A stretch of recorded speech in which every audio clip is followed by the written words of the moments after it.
allow many more losses, and the game is beginning. I'm expecting a classical Spanish Peter Svidler a6. He has his favorites in these main lines, castles, bishop to e7. Here, the move d3, he's a specialist. He's done a video series on Chess24 about it, so let's see what line he chooses. Carlsen goes for d3, b5, d6. A system I believe they discussed in the last round of the London candidates, where Peter Svidler defeated Magnus Carlsen, but Magnus Carlsen still qualified because his rival Vladimir Kramnik lost at the same time. All of this is standard Spanish stuff. The same line has been played by Carlsen very recently against Levan Aronian in Norway chess, this very position. There Aronian got a good position. h6, rook e8 is the standard setup for black. h6 just to avoid any shenanigans with knight g5 or bishop g5. Knight e3, and now either bishop e6 or rook e8. It's always a bit of a choice. If I recall correctly, but I probably don't, I think Aronian played bishop e6 here, but I'm not 100% sure. Rook e8 is the normal move when you have to figure out how to react to d4. And Svidler goes bishop e6. Once again, d4 is a big question when black has a choice of playable lines.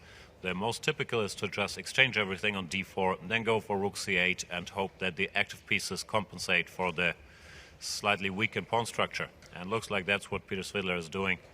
Blitzing out his moves, probably familiar with his position. E takes d, queen d4, rook c8.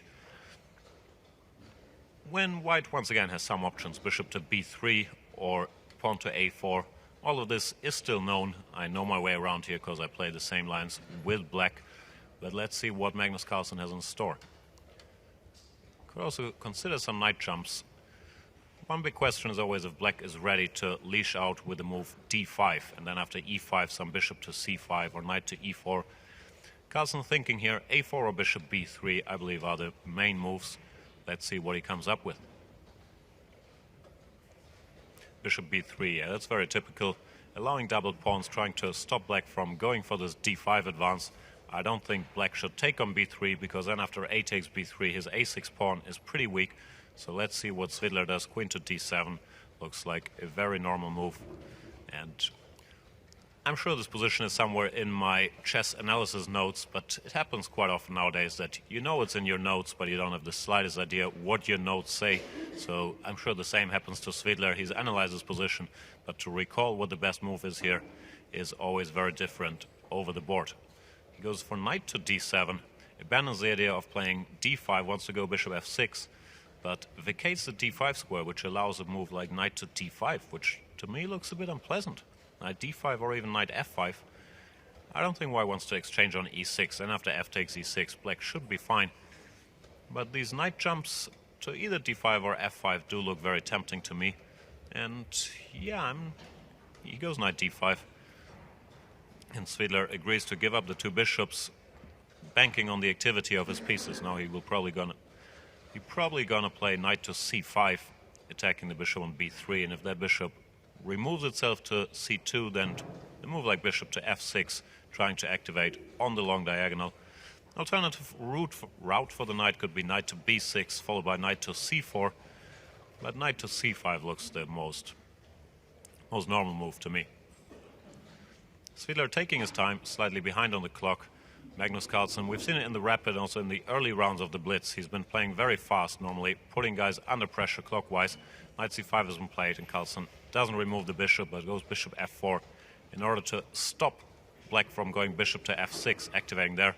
And Svidler does take it off, followed by queen b6. I guess this position is very close to equal. Black has his weakness on d6, but white has the double pawns on b3 and b2.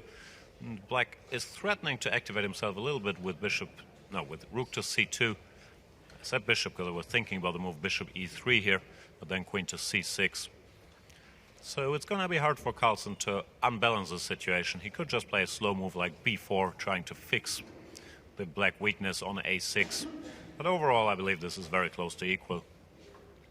In general, Peter Svidler, an excellent connoisseur of the Spanish opening on both sides. Not necessarily a big theoretician, even though he's also that, but he really feels where the pieces should go, and I think he's not going to be too concerned here.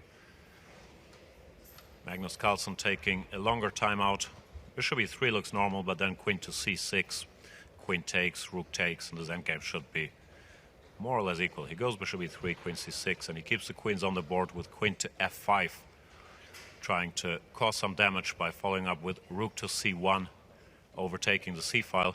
That's a strong move, but Svidler ignores the threat. Rook e8 these pawns. He goes for a5 and a4, trying to exchange some material or gain some space. Carlsen avoids the exchange with b4, tries to put some pressure here. Can black play d5? Ah, yeah, there he goes, because the b4 pawn is under attack. E takes d, and bishop takes b4. You would have to calculate a little bit that nothing's dropping. Svidler goes rook e1 first, just to make sure. Now bishop takes b4. Carlsen has a kind of dangerous pass pawn on the d-file. He goes queen g4, threatening queen g7 mate, which should be met with bishop takes f8. Oh, there was a blunder, and Svidler punishes it with f5, a double attack against the rook on e1 and the queen. Carlsen's missed that move. He's lucky that he can still pick up the bishop on e1, but he will be in exchange down after queen takes e1, queen takes d5 with the lost position. So it looks like Magnus Carlsen is continuing his unfortunate streak here. Queen e3, threatened queen takes h6 and checkmate, but Svidler spotted that, and this position is just lost. If Svidler can keep his nerves under control and calmly continue building a passed pawn here, he should win this game. b4 followed by a3. There's not all that much white can hope for. f4, a2. This pawn is gonna keep the white pieces tied up. They have to keep an eye on that a pawn. Carlsen found the most active setup, put his queen on a4, but it still looks hopeless in the long run for Magnus Carlsen. Queen to a5, rook to d1. And yeah, there's not many tricks. Queen a8 followed by queen e4 check, then queen g6, f5 is something you could try. He goes with the queen to a4, but that allows... I was going to say something else, but a1 queen didn't yet win because the queen defends f4. Rook d2, queen e4. If queen g6, he wants to go f5, so Svidler plays king h8, queen g8. Looks slightly passive, but he still keeps all the trumps. Now he has to keep an eye on the threat of queen takes h6 check. Looks like Carlsen has sort of outplayed him here, even though Carlsen is material down. I'm not sure Svidler is still winning, and here this is a move repetition. Does he agree to the draw here? That would be a tremendous defensive effort by Magnus Carlsen. Survived this